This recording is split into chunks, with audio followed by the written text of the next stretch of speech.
in getting to know him first as our son's teacher and now as his coach, we've come to appreciate the invaluable life lessons that Coach Nolan imparts not only to our son, but to all our sons at Regis Jesuit High School.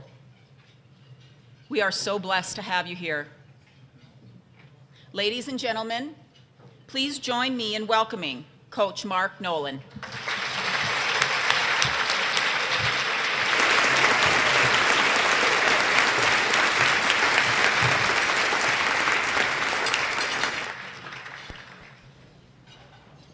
Thank you. I'm honored to be here. In fact, when I walked in the second time this morning when the room was full, I thought to myself, wow, there's a lot of estrogen in this room. My second immediate thought was, it smells really nice in here. I'm used to speaking in locker rooms or speaking in classrooms where it's all guys. And let me tell you, the odors that emanate from those locations, it's not always pretty. I'll walk around a little bit this morning like I would in the classroom, up and down the rows. And every now and then, sometimes you walk into a fog in an all-boys classroom. Whoa, what happened there? And sometimes they'll fess up. But oftentimes you go, what happened? And everyone starts pointing in opposite directions away from them. Not me, not me. It wasn't me, Coach. But I appreciate you all being here this morning. And I have some thoughts and some ideas here that I want to share. And it's going to be up on the PowerPoint. And some of it is in some small print and some quotes. And so I'll be reading those things. And I want you to know that guys that are much, much smarter than I came up with these ideas. And if I had an original idea, I would be very wealthy, and I haven't had one. So I've plagiarized like a good educator. I've stolen ideas from other people and just barely smart enough to say, hey, that's really a good idea.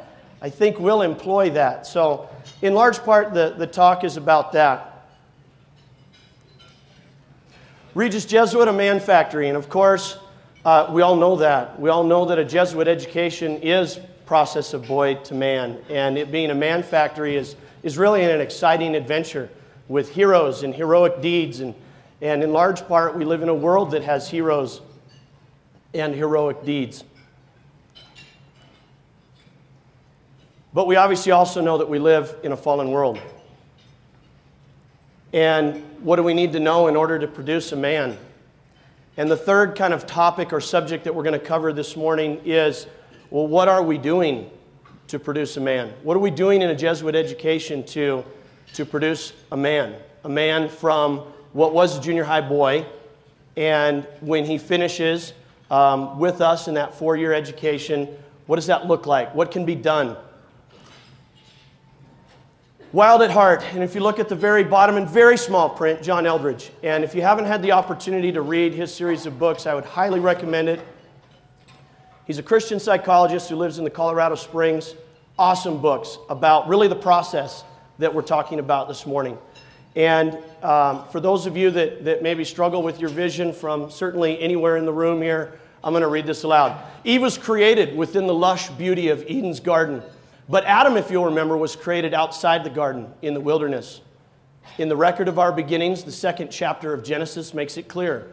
Man was born in the outback, from the untamed part of creation. Only afterward is he brought to Eden. And ever since then, boys have never been at home indoors. And men have had an insatiable longing to explore. We long to return. It's when most men come alive. As John Muir said, when a man comes to the mountains, he comes home. The core of a man's heart is undomesticated, and that is good. I am not alive in an office, as one North Face ad has it. I am not alive in a taxi cab. I'm not alive on a sidewalk. Amen to that. Their conclusion, never stop exploring. The fallen world. There are approximately 13.7 million single parents in the U.S. today. These single parents are raising 21.8 million children, or 26% of the nation's children under the age of 21. 84% of custodial parents are female, 60.9% are under the age of 40. 34% of single mothers have never been married. 49.8% of single mothers have full-time jobs. 27% of single mothers and the children live in poverty. The extra point, fall of 2010, current stats. The fallen world manifestations. The lack of after-hours supervision, inconsistency in supervision, lots of different people having to help out there. Dependency on outside transportation just to get to school. Chronic tardiness, poor nutrition, inconsistent guidance, encouragement and support. Absenteeism. Children forced into adult roles financially. Older siblings are responsible sometime during the day for younger siblings. Parent unable to attend important meetings and activities of children. Again, extra point. Fall of 2010. Current stats of our fallen world. Let's look biblically now at this fallen world. Adam and Eve are in the garden. Temptation. Eve bites the apple, and here's the curse of Adam. Here's the curse of Adam for us as guys. Here's the curse of Adam. Adam's there. He's disengaged. Adam is there, but he does nothing. When Eve is tempted, with Adam being tempted, and Eve bites the apple, Eve takes that bite of the apple. Adam is nearby, but he does nothing.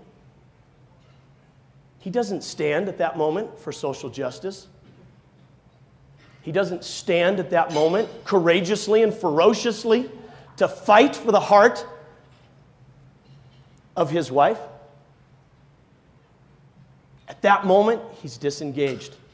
Maybe even disinterested as he witnesses this. And the curse of Adam is the curse all of us as men suffer from to this day. The curse of inactivity. To use a sports deal, one of the things that we as coaches and as athletes and as players work so diligently on is to overcome this curse. The paralysis through analysis. Thinking too much instead of just reacting to what we know is right and best. Creating a scenario where we immediately react appropriately in the heat of the battle rather than just to what's instinctive and natural, to step back and go, hey, what's going on here? I think I'll just let it happen and then figure it out later. Talk about it later.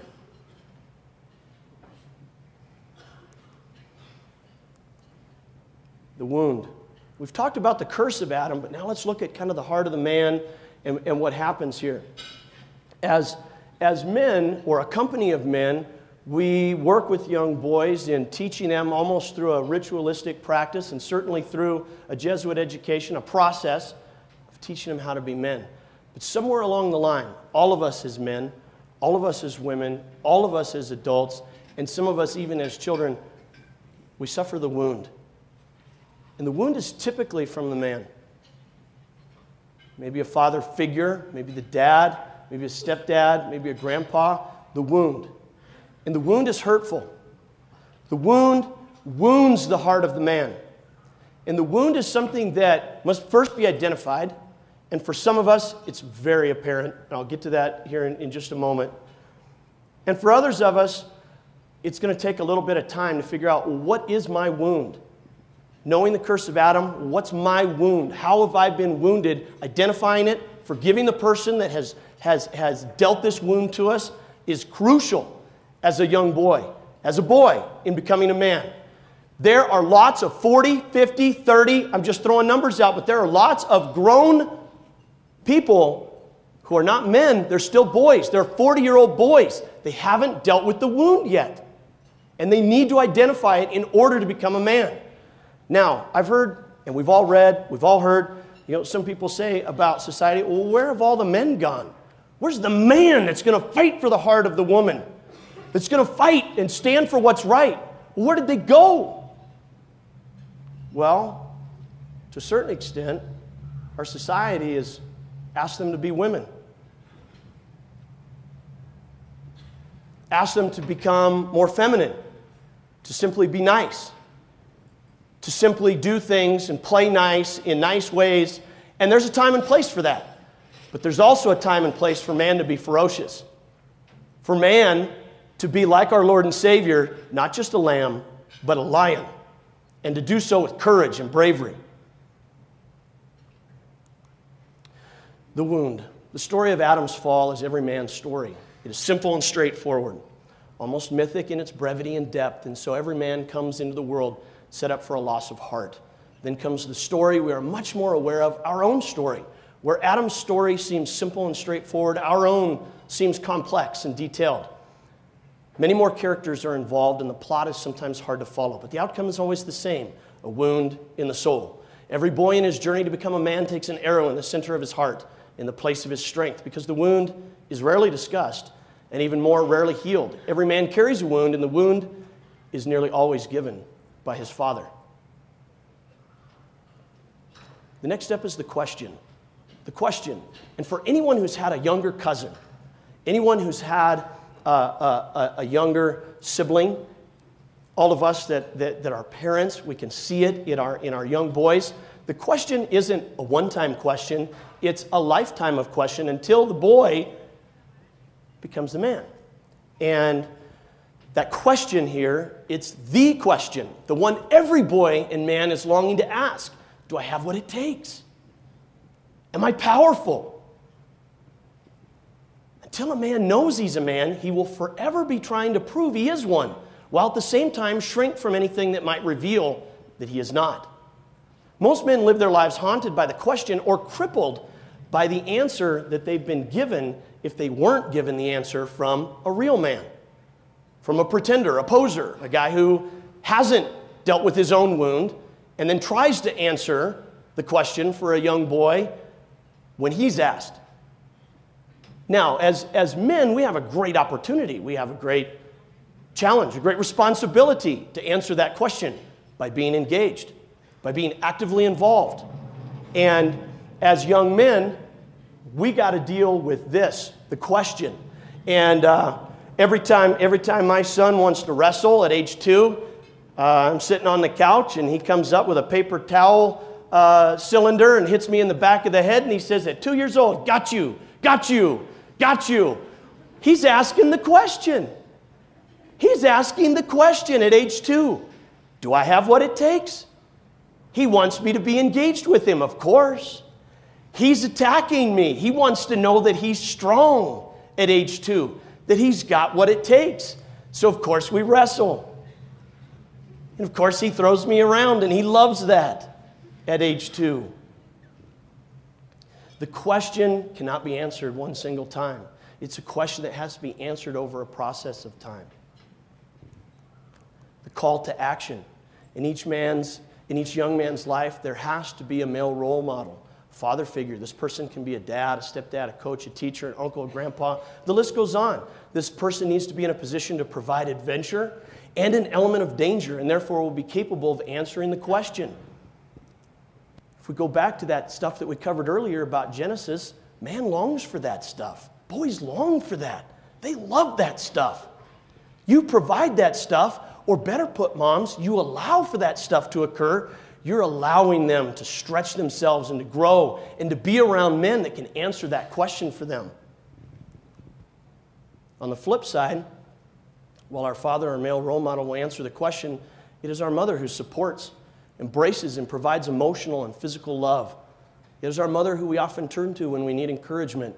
Our mother represents tenderness, mercy, and grace at a level we won't see from other family members, friends, or peers. In a previous job, we would spend an inordinate amount of time talking about, what's that recruit's mom like? Is she tough? What's the recruit's mom and her personality? Is she on it? Is she an athlete? And we're talking about investing a lot of money in a scholarship on a young man, and we spend a lot of time talking about what's mom like? Is she on it? Is she detailed? Is she focused on academics?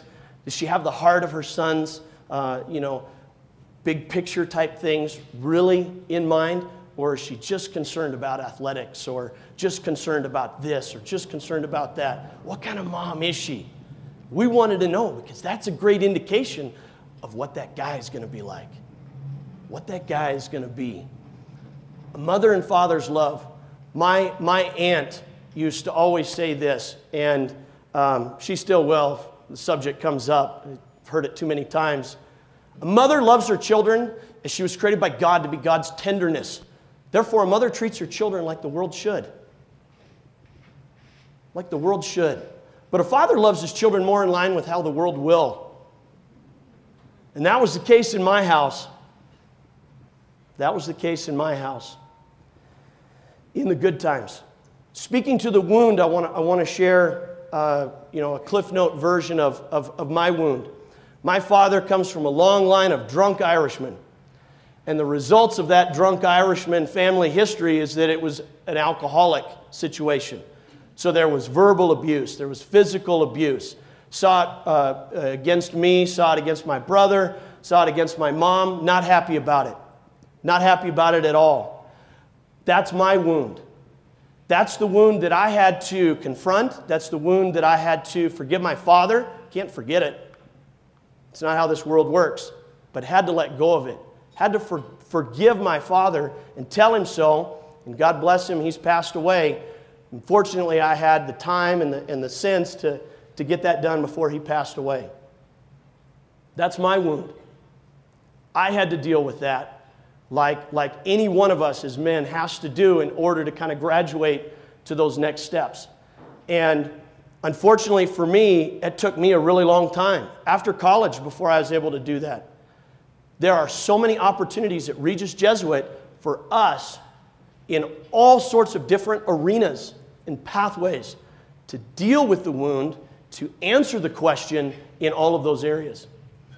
A father's love has to answer the question, and the mother has to embrace this and encourage it, or, this is big stuff, moms, or she will emasculate her sons. My mom loves me and my brother, and I just turned 38, and Jane Whitley is always reminding me of that. Not because I'm getting old or anything like that. I just don't really like my birthday. And I really don't. Let me phrase this right. It really doesn't matter to me if one day is another, and therefore birthdays really are irrelevant to me. I almost said I don't care about other people's birthdays. I know that it matters to other people, so I will say happy birthday, but birthday, whatever. It's another day that ends in Y. Who cares? Let's move on. Let's get done what we need to get done. That's just me. But I'm 38, and my mom, like any mom, is always going to be my mom. She's going to say this, she's going to say that, she's going to try and baby me, all that stuff. It's just how moms are, right? And it's beautiful. It's wonderful. It's God's love manifested through moms for us. And it's good. And it's awesome. And yet at times, guys, we want to say, hold on. Hold on. Let me just be a guy for a little bit longer. And that's good too. God's commands for Christian mothers. Availability, morning, noon, and night. Deuteronomy 6:6-7. Involvement, interacting, discussing, thinking, and processing life together. Ephesians 6:4. Teaching the scriptures in a biblical worldview. Several different references there. Training, helping a child to develop skills and discover his or her strengths. Spiritual gifts. Oh, man, you talk about a Jesuit education. Being a man for others. It's not just serving. Not just serving. It's knowing what you're good at, what you've been blessed with. What has God given you? Discover those gifts and then share those gifts with others. It's not just logging service hours. That's empty if you think about that. It's not just serving time. That's called prison. What are you doing to help those people? Are you showing them Christ's love when you serve those hours? God's grace? Discipline, teaching the fear of the Lord, drawing the line consistently, lovingly, firmly. Nurture, providing an environment of constant verbal support. Freedom to fail. We live in a world that's so scared of failure that oftentimes we stay in our comfort zone for fear of failure. Run for student council. Go for it. Break out of your comfort zone. And moms, that's where you're the tender, loving voice of encouragement for your sons. Unconditional love, modeling with integrity, living what you say, being a model from which a child can learn by catching the essence of godly living. Love continued. How you treat your mom, sons. How you treat your mom. I bet, and I'm not a betting man. In fact, the last time I flew through and had a layover in Vegas, there were quarter slots in the airport. I had 3 quarters in my pocket. Put a quarter in, pulled the button, nothing. Put another quarter in, pulled the arm, nothing. Third quarter, pulled the arm, nothing. I'm done. That was 11 years ago. That's the last time I bet. I'm not a betting man. But if I was, and I said, I'll bet you every guy in here raises his hand. He wants to be a good husband when he grows up. I want to be a good husband. What kind of habits are we developing here? Let's look at this. Sons, how you treat your mother now is an indicator of the type of husband you will be. Are you a good communicator? Are you respectful to your mom? Do you use good language when you do communicate? I'm not talking about swear words. I'm talking about good language. Or, sons, guys, is it a donkey English conversation? Donkey English. Let me define donkey English.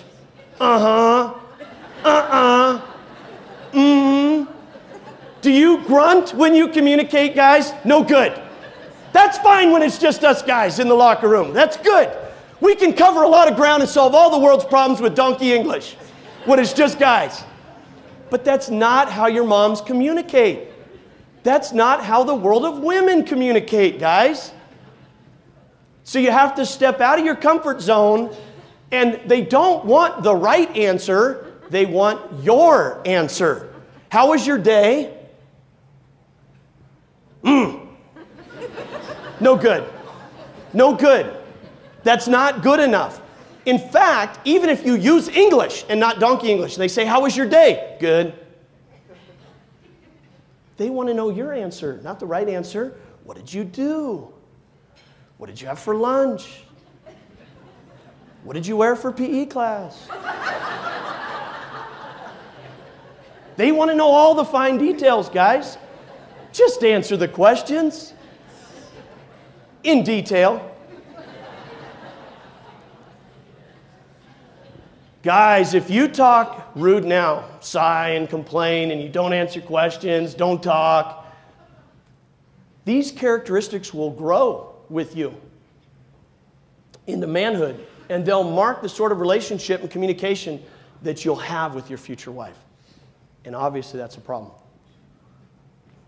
Work to be the son now so you can be the type of husband and father that you want to be later, and create good habits. One of the things that a coach I have a profound respect for, and I've been blessed to have a number of these guys that kind of filled in where my dad couldn't, and were father figures to me and mentors.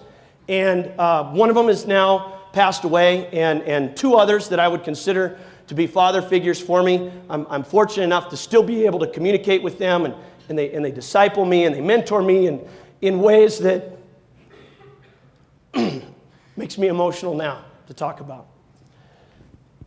One of those guys would constantly talk about, what are your habits? Your habits at 14 are going to be the habits at 24, at 34, at 44. We grow older, but who we are inside stays the same. So what kind of habits are you creating on a day-to-day basis? So guys, don't fall into that world trap where you go, well, when I grow up, get older, I'll be this or I'll be that. Who are you becoming today? What kind of habits are you harboring and manifesting? Hopefully they're good ones. And remember, a mother's love sets the barometer of the household. If you can't see that lower line, if mom ain't happy, nobody's happy. In my house, when I was growing up, just like now, when I get mad, everybody just leaves the room. And that's fine, you know. But when I was young, hey, dad's mad, let's go outside. And life just goes on. But when mom's upset, oh my gosh, we got to get this right. We might have a powwow in another room and then get a game plan and figure it out, because we knew that there's no escaping this. There's not going to the next room and the temperature level, you know, coming back down. No, mom is unhappy. We got to get mom happy again, because everything in the house revolves around mom. We know that. In fact, just 3 nights ago, talking to one of our, champion moms at Regis Jesuit. And she was talking about her sons. And her sons and her husband, they were packing up to go camping. And they had all the bags in the pickup. They had all the gear loaded up and the food. And the youngest son noticed that mom's bag wasn't there. And that everyone else was kind of talking about, hey, guys trip. And the youngest son says to Mom, Mom, you're not going? And Mom says, no, I'm not going on the camp trip. It's a guy's trip. And the youngest son says, well, Mom, if you're not going, who's going to do all the work?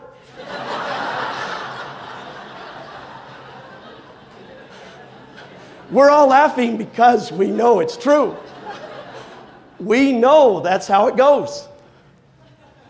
Epicurean. We live in a time in 2010 that is very similar to the first century, dominated by the Greek culture and the politics of the Roman Empire. And Epicurean is a philosophical school in ancient Greece. An Epicurean, if I could summarize it here without getting too deep into world history, is the idea, the philosophy that if it feels right to you, then it's right. It's good. If we were to step into an Epicurean philosophical school from the first century, the idea being that if we took those ideas and brought them to the year 2010, hey, you like doing cocaine? Feels right? It's good. It's righteous. It's okay. So you can see where Epicureanism, it can go wrong and awry really fast. And we live in a time like that. And there's a few things that I've put up here that are indicative of, again, symptomatic of the time we live, which again is very similar to the first century. Instant gratification. Things that are good, they're useful, they're tools, but they shouldn't dominate our life. They shouldn't become who we are and what we think about. Connectivity, iPhone, iPod, Twitter, email, text, Facebook, laptop, cell phone. Instant gratification like microwaves, fast food, demanding electronics, all tools, all of them. We will use these things, but if we fall into this trap, guys, moms, it's easy to start thinking like, hey, if it doesn't happen immediately, it's not worthwhile. The wound, the question, relationships, the process that we're talking about is way beyond this stuff. This stuff is crap compared to dealing with these bigger things. The companionship, the process of becoming a man. And if you begin to fall into the trap of the world here in the year 2010, you're going to think, hey, if it doesn't happen immediately, if I can't go to the store and purchase my manhood, then what's the point? The point is exactly what we're talking about. It's a process. Give into the world or fight the mold. Strive to be the best that you can be. Active steps. What are we going to do? Go challenge yourselves. Talk to folks in your family. What's my wound? Do I have a wound yet? Maybe you do. Maybe, sons, your wound is one in which there hasn't been enough engagement from your father figure. There's something you can do about that. You can say, Dad, stepdad, grandpa, coach, uncle, so-and-so, whoever, let's go do something together. Let's go do something together. Maybe that wound is like mine, a more active, physical version of the wound. Seek to get your question answered through the process. Look for pathways and avenues to have the question answered from the company of men that are at Regis Jesuit. Coaches, teachers, mentors, club moderators. It's all there. It's there for you. Sons, all you have to do is just step out of your comfort zone and go, I'm here. I'm here, and I want to jump into it. Help me. Understand and recognize that your mother is central to the family. She is the one who holds the family together. She's the tie that binds. Treat your mom accordingly, guys. Treat her respectfully. Talk to her right. Treat her right.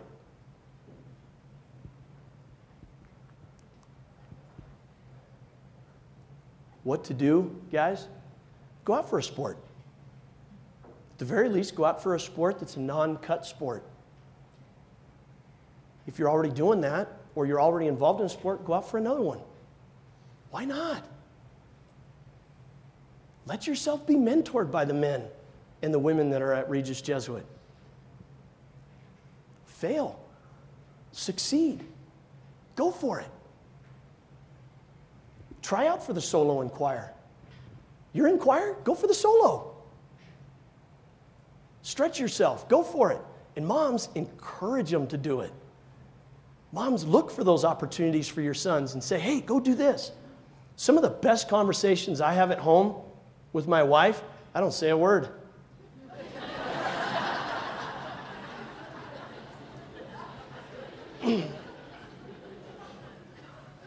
I don't need to. There's nothing that I can contribute to the conversation. And then there are other times where I've really messed up, and sons, take note, because this is the man-woman relationship. Guys, when woman's upset, future wife or currently your mom, maybe even girlfriend, when she's upset, you've done something wrong. You just don't know what it is yet. And what you've got to do is just listen and be coachable, be teachable at that moment, and have the look on your face and the spirit and the mindset that I've done something really wrong. I need to figure out what it is as she talks to me so that I can then sincerely and genuinely apologize for what I've done. And then obviously make sure that you do just that so you can make it right. Try out, guys. Try out for the role in theater. Run for student council. Push yourself out of your comfort zone. And I'll also say this. Just because you're doing a lot of things and you're doing a lot of the right things doesn't necessarily mean that you're outside your comfort zone. It's possible that you're super busy, that you're doing all these things, maybe just to put on a college application. It's also possible that you're doing a ton of things, all the right things, but your heart's not in it. Let me use service hours as an example. 175. Am I pulling the right number? I'm a history guy, so I got to make sure I'm pulling the right number. 175 hours of community service. So you're serving 175 hours of community service. Are you just serving time? Or are you really blessing the people that you're working for or working with? If you're just doing the hours to put it on a piece of paper and go, here it is, turn it in. What are you doing? Are you really living? Are you really serving? Or are you just fulfilling a requirement? Again, like an inmate at a prison. Go out and be of service to God in these ways.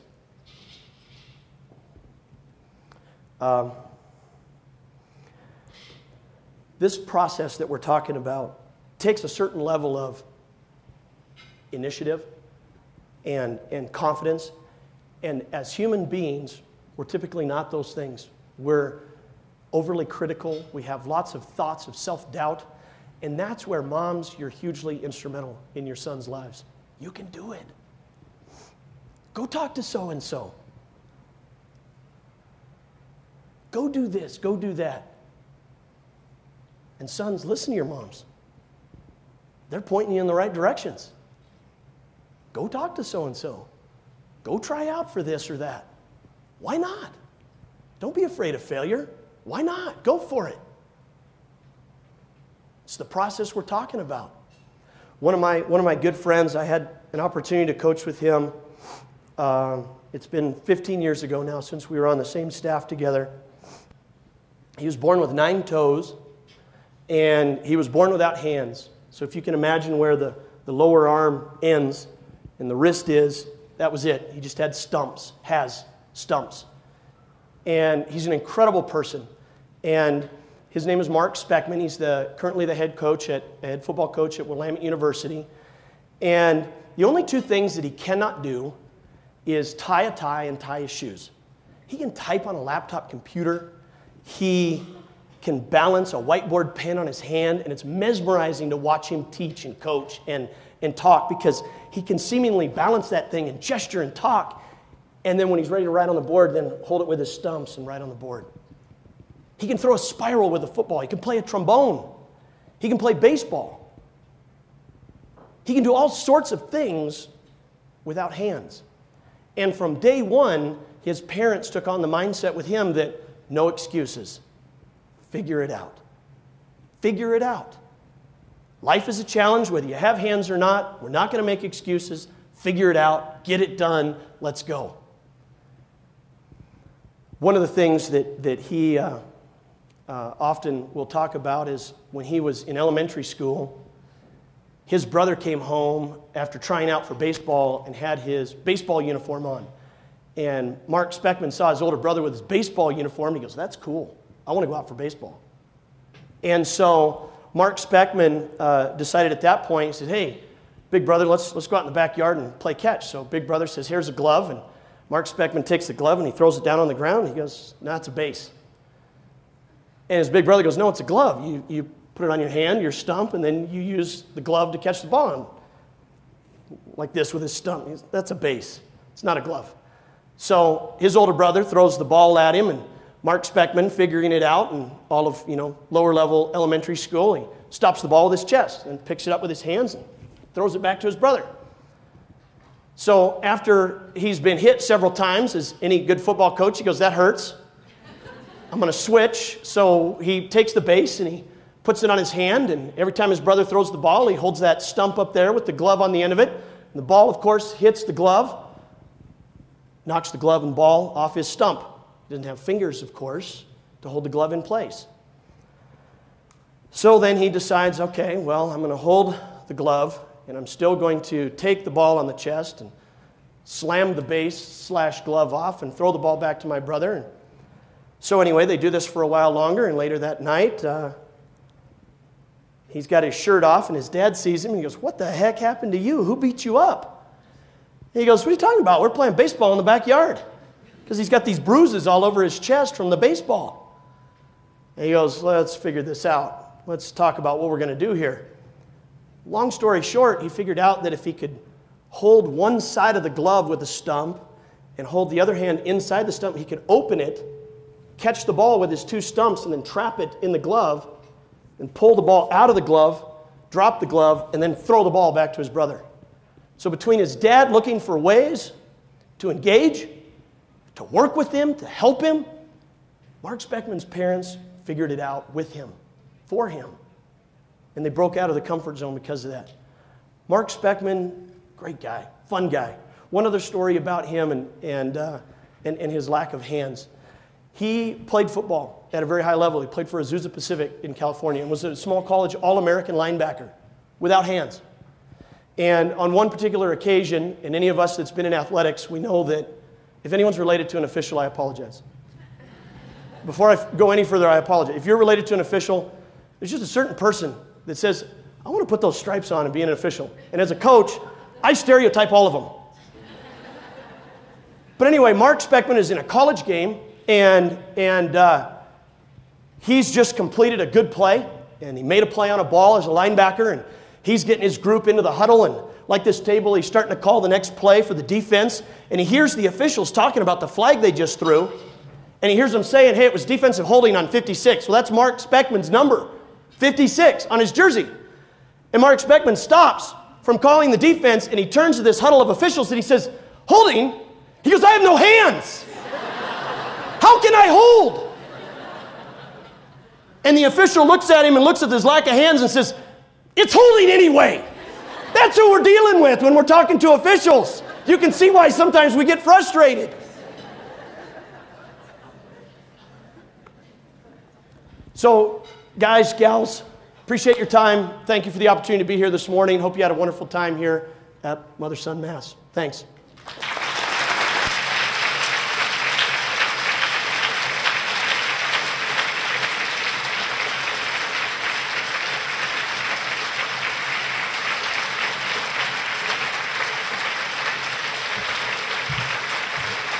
Thank you, Coach Nolan. Very inspiring.